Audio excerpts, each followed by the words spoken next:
طہارت دو طریقے کی ہوتی ہے، یہ ہر عام مسلمان کو معلوم ہونا چاہیے۔ طہارت کتنے طریقے کی ہوتی ہے؟ طہارت دو طریقے کی ہوتی ہے، طہارت ظاہری جس میں پہلا آتا ہے وضو، غسل، تیمم، یہ تین چیزیں طہارت ظاہری میں آتی ہیں۔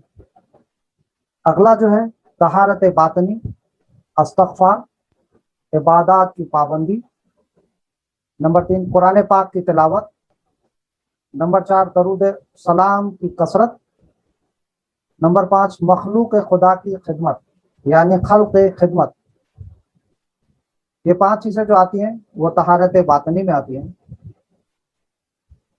غسل کے مسائل جو ہم سب کو ہیں، غسل کا جو مسنون طریقہ ہے، سب سے پہلے جو ہے دونوں ہاتھوں کو دھونا۔ ویسے تو کلائی تک دھونے کا ہے، جو کلائی ہماری ہے یہ یہاں تک ہمیں دھونا ہے، گٹے تک۔ زیادہ بہتر ہے کہ آپ پورے کندھے تک اپنے ہاتھ کو دھوئیں، کندھوں تک، یہاں تک پورے ہاتھ تک پانی بہائیں۔ پہلے سیدھے ہاتھ کو دھوئیں، پھر الٹے ہاتھ کو دھوئیں، کیونکہ اگر ہاتھوں میں اگر گندگی لگی ہوئی ہے تو صاف ہو جائے گی۔ پھر اپنے جو استنجے کی جگہ ہے جہاں گندگی وغیرہ ہوتی ہے اس کو صاف کر لیں اچھے طریقے سے۔ اگر کوئی نجس وغیرہ کچھ لگی ہوئی ہے، گندگی وغیرہ لگی ہوئی ہے تو صاف ہو جائے۔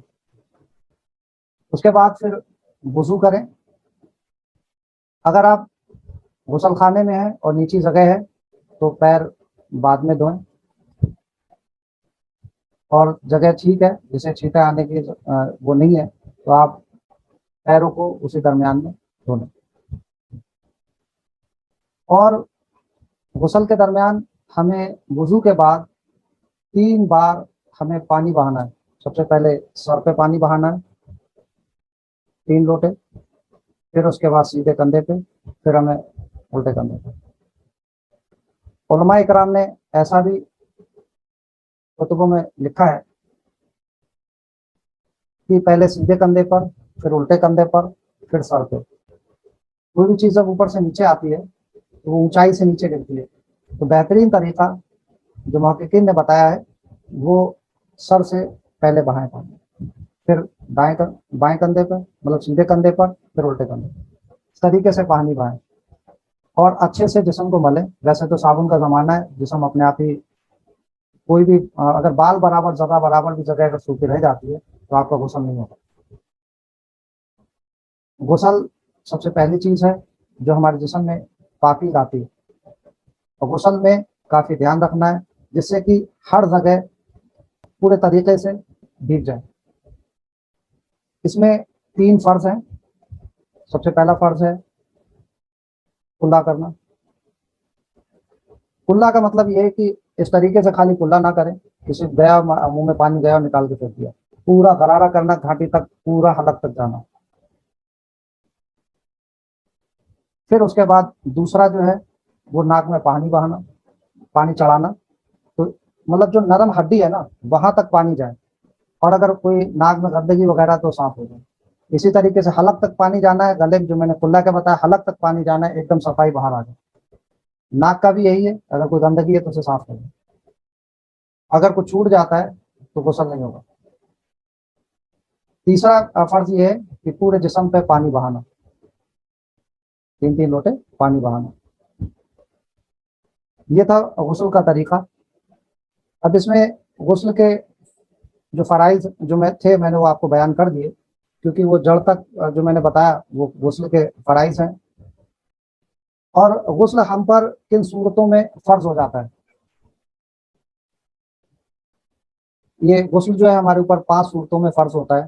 پہلا شہوت سے پہلے شہوت سے، دوسرا اگر رات میں سوتے میں احتلام ہو جائے تو اس درمیان میں فرض ہو جاتا ہے، تیسرا ہم بستری سے، چوتھا جو عورتوں کو پیریڈس آتے ہیں اس میں، پانچواں نفاس میں، جو کوئی جیسے ڈلیوریز وغیرہ ہوتی ہیں تو اس میں نفاس آتا ہے تو 40 دن کا اس میں دیا ہے۔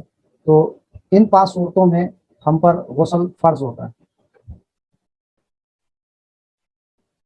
اب غسل میں سنتیں کیا کیا ہیں؟ سب سے پہلا جو ہے وہ نماز جمعہ کے لیے، جب نماز جمعہ ہے تو ہمیں اس درمیان میں غسل کرنا چاہیے۔ نمبر 2، دونوں عیدوں کے درمیان، عید الاضحیٰ، بقرہ عید اور میٹھی عید جسے کہتے ہیں۔ نمبر 3، احرام باندھتے وقت، حج کے لیے جب ہم جاتے ہیں تو احرام باندھتے ہیں اس وقت میں، یہ سنت ہے۔ نمبر 4، عرفہ کے دن،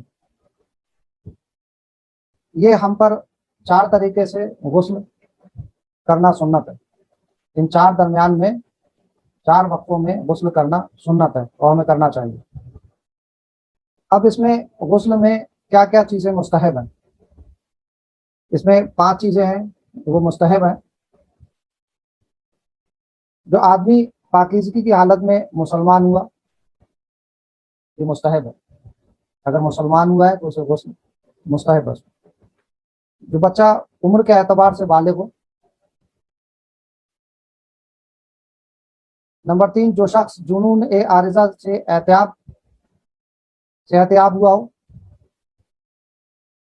نمبر 4، نشتر لگوانے کے بعد۔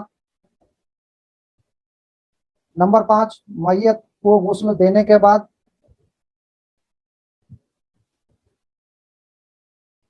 نمبر 6، شب بارات میں عبادت کے لیے۔ نمبر 7، لیلۃ القدر میں بطور خاص عبادت کے لیے۔ مکہ مکرمہ، یہ نمبر 8 ہے، مکہ مکرمہ میں داخل ہونے کے لیے۔ نمبر 9، مدینہ طیبہ میں داخل ہونے کے وقت۔ نمبر 10، قربانی کے دن مزدلفہ میں ٹھہرنے کے لیے۔ نمبر 11، طواف زیارت کے لیے۔ نمبر 12، سورج گرہن کی نماز کے لیے۔ نماز استسقاء کے لیے۔ خوف کے وقت، دن میں سخت اندھیرے کے وقت، تیز آندھی کے وقت، جیسے آسمان میں دن میں سخت اندھیرے کے وقت، یعنی جب آسمان میں بارش کا وقت ہو اور اندھیرا چھا جائے تو اس وقت میں۔ تو یہ ہمارے اوپر مستحب تھی چیزیں جو مکمل ہوئی۔ اگر اس میں کوئی چیز سمجھ نہ آئی ہو، کیونکہ کچھ اردو کے الفاظ بھی تھے جو میں نے بیان کیے ہیں، اگر نہیں سمجھ پائے ہوں تو آپ مجھے پوچھ سکتے ہیں۔ اگلا جو ہے موضوع انشاءاللہ تعالیٰ تیمم کا موضوع ہے، وہ اگلے سیشن میں مکمل کریں گے۔ یہ جو ہم نے ابھی بات بتائی تھی، یہ جو طریقہ تھا وہ غسل کا طریقہ تھا۔ انشاءاللہ اگلی بار میں ہم وضو کے بارے میں یا تیمم کے بارے میں بتائیں گے۔ تیمم بھی بہت ضروری چیز ہے، اہمیت رکھتا ہے، اور ہمیں اس کے بارے میں، تیمم اس حالت میں ہوتا ہے جب ہمیں پانی کی سخت ضرورت ہے اور نہیں ہے اس وقت میں، تو ہمیں تیمم سے کام کرنا پڑے گا۔